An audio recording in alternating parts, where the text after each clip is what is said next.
No Man's Sky is the most anticipated game I can remember in quite a long time, Adam Cook. But you've been playing it. You've been able to play a little bit of it so far, a couple of hours. What are your initial thoughts? I really like it. The caveat there is I haven't played 30 hours of it, or I haven't even played 10 hours of it.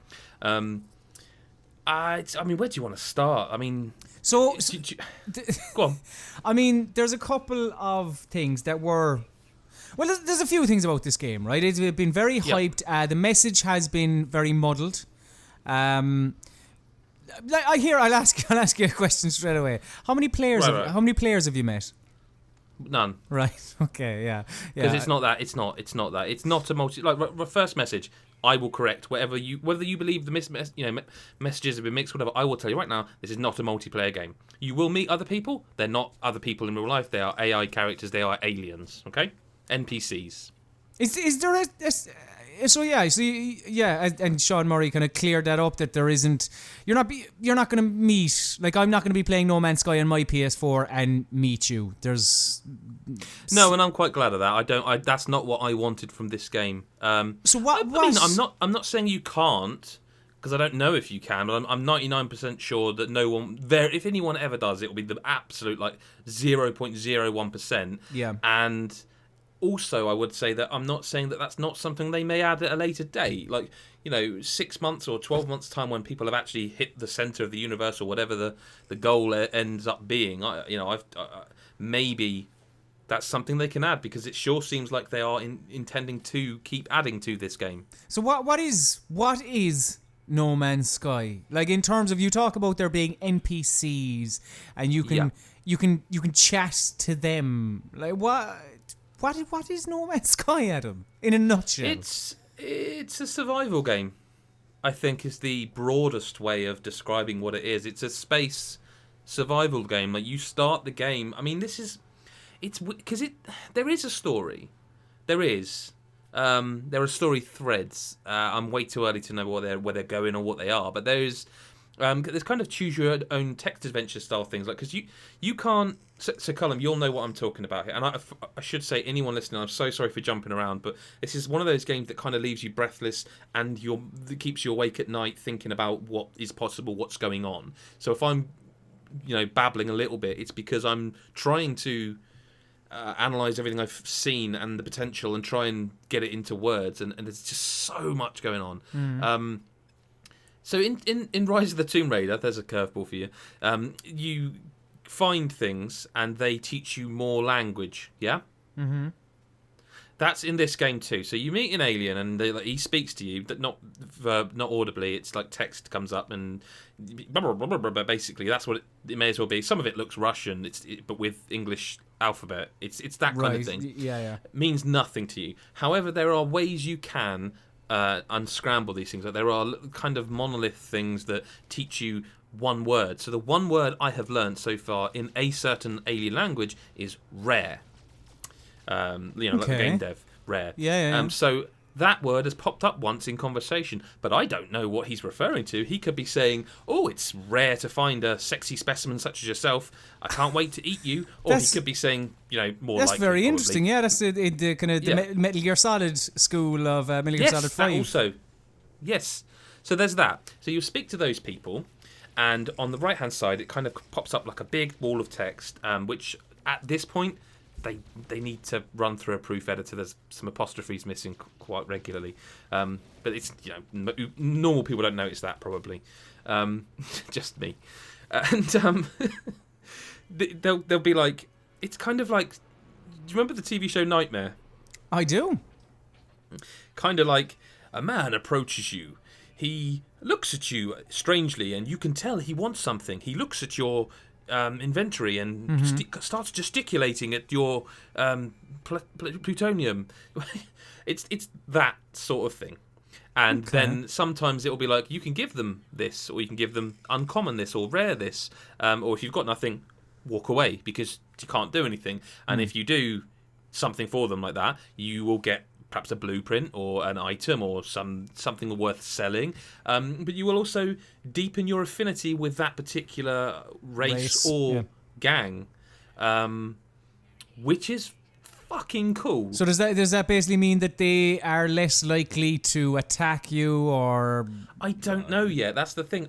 Right. So again, I'm going to jump from that place A to a space station where you can land and do stuff and talk to people, and other NPCs can land. And if you go up to their ship and hold square down, you get some choices. There's chief medical officer from whatever land, and he doesn't speak English and you don't speak his language, and there are options. You can buy on Selfman, but you can also make an offer on his spaceship, and his spaceship is much bigger and has 24 inventory slots compared to your 14 or whatever.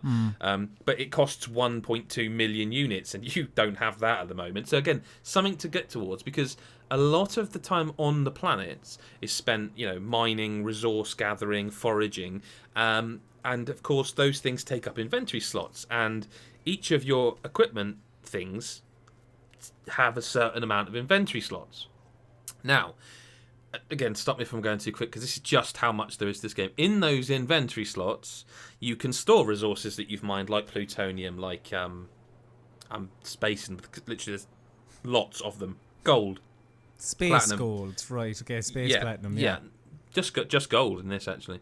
You can store them, or you can press a button and you can create technology that you've learned. So, on the right stick, if you press R, click the right stick in, you can sprint, but there's a bar for that. It's like any shooter or shooter-style first-person game where if you run for a certain while, you stop running, you run out of stamina. Basically, yeah. There's a technology you can learn that you can craft or equip by using your resources that lets you run for longer. But that then takes up one of the 9 slots that your suit can use, meaning you've one less slot to store resources in. Okay. When you have got a full inventory, you can hold down triangle and you can teleport your resource that you've selected back to your spaceship. But you can't teleport it back the other way unless you're within a certain vicinity.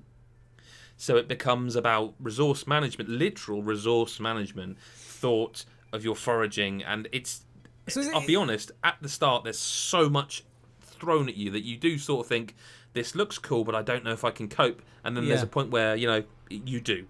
It clicks. So basically, this is exceptionally deep.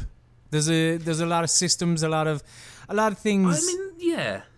Because the way what you're describing there sounds like a 3D first-person FTL sort of ish, with your kind of manage your resources and all that. Kind of. I mean, it's also sort of...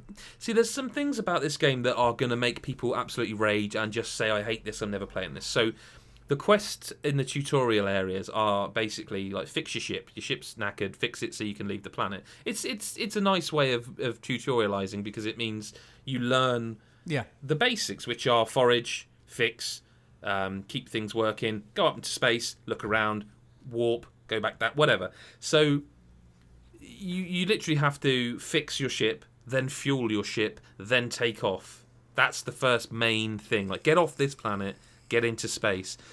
And Cullen, when you do that, because part of me, when I put this video together, wants to show that, but I'm not going to. I will show in space, because they've shown in space, and I will show on planet. But that moment is amazing. And the reason it's amazing is because you do it. So games do this. Like Destiny did this. You get in your ship and you go to another planet. But you don't do it.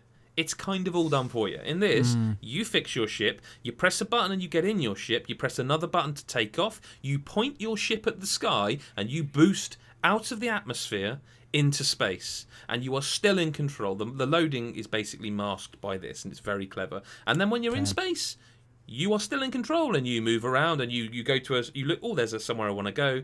It tells you how long it is, so you boost, you use your jets, and you get there quicker. And then when you land in you go through the atmosphere.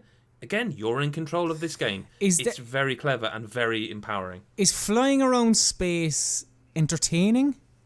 Yes. Okay, how? Because is there?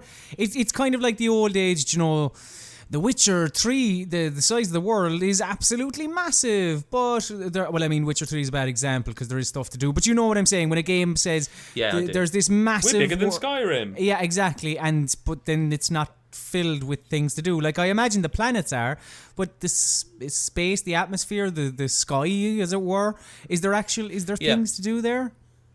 Yeah, because there's two things about that. One is that the game is very self-motivational in that you have to want to do it or it won't entertain you at all.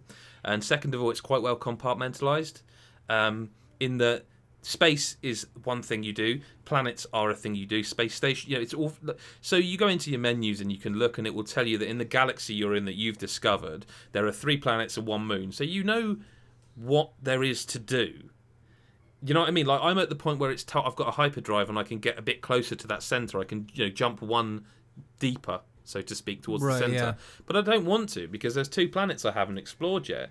And by exploring them, I'm getting new tech and all sorts of stuff and materials, and I'm not ready to do that yet. But when I do jump, I know I'll need to then upgrade my hyperdrive to be able to jump deeper, and that's the loop essentially. Okay, so the aim is to get, like, if you say what do you do in No Man's Sky, it's get to the center of the universe. That's kind of what they've been touting. So. Like, and is it a case like Mass Effect 3, I think it was, where if your ship wasn't good enough, you would... Yes. Right, okay. Yes. So it's that type of thing. You when you go, you press down on the D-pad and it brings up like the galaxy map, and that's where you can jump deeper to the next sort of level, I guess. Yeah. But if you look at the level after that, it will say you need to upgrade your hyperdrive. So it's clear how you do what the, I guess, quick path to the universe center is, like, keep upgrading, keep going, and get to the center. Mm-hmm. But I say I've not done that yet because I don't want to. I mean, I'm sure you can jump back, but I'm just not ready to. I'm still entertained by the fact, like, I went to a planet and then I went back to it again, and like it was all the watery area, and then I went to a third planet and the gravity was denser, so it meant that my equipment, like my life support, was drained quicker because of the stress. You're on a gravity that's denser. You have to breathe harder. It's harder to move through that heavy gravity, so your life support is drained quicker. And I think stuff like that. This is the one big thing, right? We should end this way, because the one big thing that, like, so far this is everything I want, but that's because I haven't played 30 hours of it. If after 30 hours the planets still feel fresh and the mechanics still feel great and the core loop is still fun, then they've got something truly special on their hands. But I can't see the future. And I can't wait to get back to it. Basically. At this stage, everything does still feel fresh. Like, you haven't come across a planet that's doubled. Say, like you mentioned about the gravity is denser. You haven't gone to, like, say, the next, or say 2 planets at time. The gravity is denser again, and going, oh, that's like... See, they vary, because, like, the one other planet had, like, a bad atmosphere where, it was poisoning you, and some are, like, the weather changes quickly, some have different night-day cycles, and, like, there seems a lot of variety so far. It's impossible for me to know if that will keep up. And also, because of the sheer size of the game, it's impossible to know if I'll get lucky and I'll get 30 hours of everything being different, or I'll end up with, just not luck. It's impossible to know because of the nature of how the world is created. Yeah, exactly. But you are looking forward to playing more. I can't wait. Like I say, it's been a while since... because it feels like I can explore at my leisure. If I get a bit bored and I want to speed things up, at the moment it feels like I can. I can use that hyper thingy and jump to the next next depth of space. But until I'm ready to do so, I don't have to do so. It feels like there's just so far. Caveat, so far. It feels like there's just enough. The pacing just feels right so far. So far. Okay. Have you come across any Joe Danger Easter egg yet? No. Oh, that's a shame. I mean, I'm assuming Joe Danger 3 is at the centre of the universe. Please God, hopefully. But Adam Cook, thank you very much for your time, and dear listener, viewer, I suppose. We will have a lot more No Man's Sky content kind of in the near future. Everyone will, I think, mate. Oh well, look, but that's their No Man's Sky content pales in comparison to GodisaGeek's No Man's Sky content. So yeah, that's about it. Thank you very much, Adam. Thank you, dear viewer, and goodbye.